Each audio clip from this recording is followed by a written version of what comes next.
ঠিক আছে?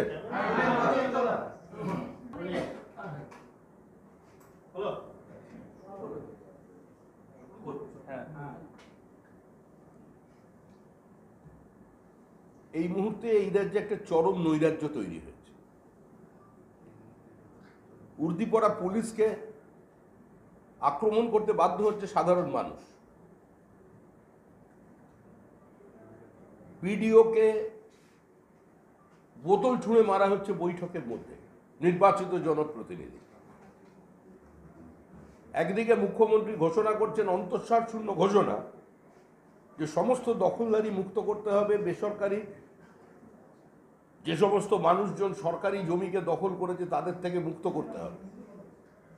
আর সেই ক্যাবিনেটেরই মন্ত্রী তার প্রশাসনকে প্রকাশ্যে হুমকি দিচ্ছেন। যে ভাষায় আজকে রাজ্যের একজন মন্ত্রী কথা বললেন একজন মহিলা অফিসারের সঙ্গে, যেভাবে বললেন যে বাড়ি ফিরতে পারবে না, এরা যদি গুন্ডা হয় রাত্রে বেরোতে পারবে না, তাহলে মুখ্যমন্ত্রীর বিবৃতি, মানুষের সামনে মুখ্যমন্ত্রীর আশ্বাস আজকে কোথায় গিয়ে পৌঁছেছে সেটা দেখা যাচ্ছে। একটা সর্বত্র দখলদারি তৈরি হয়েছে। পুলিশের ওপরে তৃণমূল কংগ্রেসের পরিবারেরই কোনো আস্থা নেই। হাওড়ায় তপন দত্তর মৃত্যুকে কেন্দ্র করে প্রতিমা দত্ত প্রথম বিরোধিতার সূত্রপাত করেছিলেন, সিবিআই তদন্ত চেয়েছিলেন। আজকে পশ্চিমবঙ্গের যেখানে যত তৃণমূল কংগ্রেসের কর্মী মারা যাচ্ছেন তাদের পরিবারের প্রাথমিক দাবি হচ্ছে আমরা সিবিআই তদন্ত চাই। একদিকে শাসক দলেরই এই পুলিশের ওপরে কোনো আস্থা নেই, আর অন্যদিকে মানুষের কোনো আস্থা নেই। পুলিশ আক্রান্ত হচ্ছে, এটা খুব একটা সুখকর দৃশ্য নয়। পুলিশের দুর্নীতি আছে, পুলিশের মধ্যে বর্তমান সরকারের নেতাদের অতিরিক্ত খুশি করবার জন্য প্রোঅ্যাক্টিভনেস আছে, কিন্তু পুলিশ আক্রান্ত হচ্ছে, এটা অত্যন্ত বিপজ্জনক একটা দৃশ্য একটা রাজ্যের পক্ষে। আজকে কোন জায়গায় গিয়ে পৌঁছেছে এই রাজ্য, কার্যত এগুলো থেকে দৃষ্টি সরাতেই আজকে জলমগ্ন হয়ে গেছে সর্বত্র।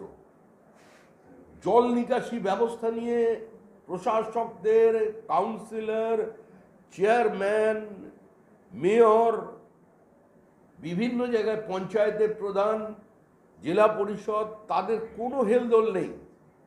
তারা শুধুমাত্র নিমগ্ন আছেন নিজেদের সম্পত্তি বাড়ানোর লক্ষ্যে। এক বামফ্রন্টের নেতা অনুজ পাণ্ডের বাড়ি নিয়ে প্রায় কার্যত পশ্চিমবঙ্গের রাজনীতি তোলপাড় হয়ে গিয়েছিল। যে বামপন্থীদের যেভাবে দেখতে মানুষ অভ্যস্ত ছিল, আজকে সেই বামপন্থীরা কোন পর্যায়ে পৌঁছে গিয়েছেন।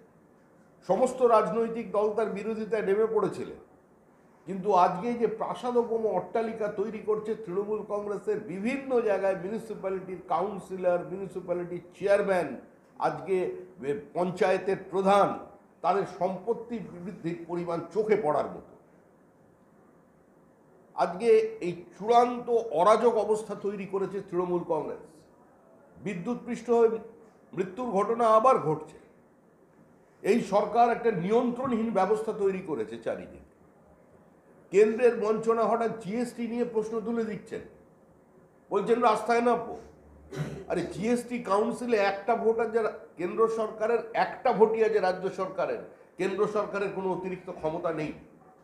অমিত মিত্র যখন জিএসটি কাউন্সিলে ছিলেন তখন তার 40টার বেশি প্রপোজালকে মেনে নেওয়া হয়েছিল, জিএসটি কাউন্সিল মেনে নিয়েছিল। প্রত্যেক রাজ্যের অর্থমন্ত্রী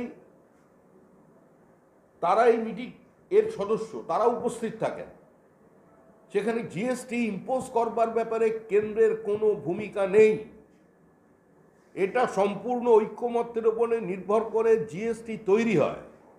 6 বছরে যার বিরোধিতা করছেন না, হঠাৎ তার বিরোধিতা শুরু করলেন কেন? আর বিরোধিতা করার প্ল্যাটফর্ম তো রাজ্যসভা, লোকসভা কিংবা পশ্চিমবঙ্গের রাজপথ নয়। বিরোধিতা করতে গেলে জিএসটি কাউন্সিলে বসে বিরোধিতা করতে হবে। মুখ্যমন্ত্রী বলছেন যে বক্তব্য রেখেছেন এবং মুখ্যমন্ত্রীর সঙ্গে সঙ্গে যে বক্তব্য রাজ্যসভা এবং লোকসভায় তোলা হয়েছে, তারা তাদের যে জোটের কথা এখনো তারা বলছেন, সেই ইন্ডি জোটকে তারা সঙ্গে নিয়ে তাদের রাজ্যের অর্থমন্ত্রীদের নিয়ে সেটা তো জিএসটি কাউন্সিলে প্লেস করতে পারেন। এখানে তো বিজেপি শাসিত রাজ্য কিংবা অবিজেপি শাসিত রাজ্যের কোনো প্রশ্ন নেই। এই প্রশ্নগুলো তোলা হচ্ছে, বঞ্চনার প্রশ্ন তোলা হচ্ছে শুধুমাত্র নিজেদের ব্যর্থতাকে ঢেকে রাখবার জন্য। বলছেন সম্পূর্ণ বঞ্চনা চলেছে।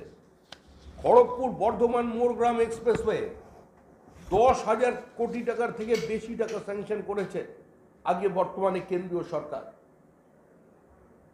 আজকে অশোকনগর অয়েলফিল্ড, তার পাশে দেগঙ্গা, বেড়াচাপা, দক্ষিণ 24 পরগনা, উত্তর 24 পরগনায় 4 বছর ধরে রাজ্য সরকারকে ইন্টিমেশন দেবার পরেও তারা পেট্রোলিয়াম মাইনিং লাইসেন্স তাদের তরফ থেকে আজকে কোনো কিছু করা হচ্ছে না। আজকে গোটা পশ্চিমবঙ্গের আর্থসামাজিক পরিস্থিতিটা পরিবর্তন হয়ে যেত। আজকে সেখানে কোনো হেলদোল নেই, রাজ্য সরকারের পক্ষ থেকে কোনো বক্তব্য নেই।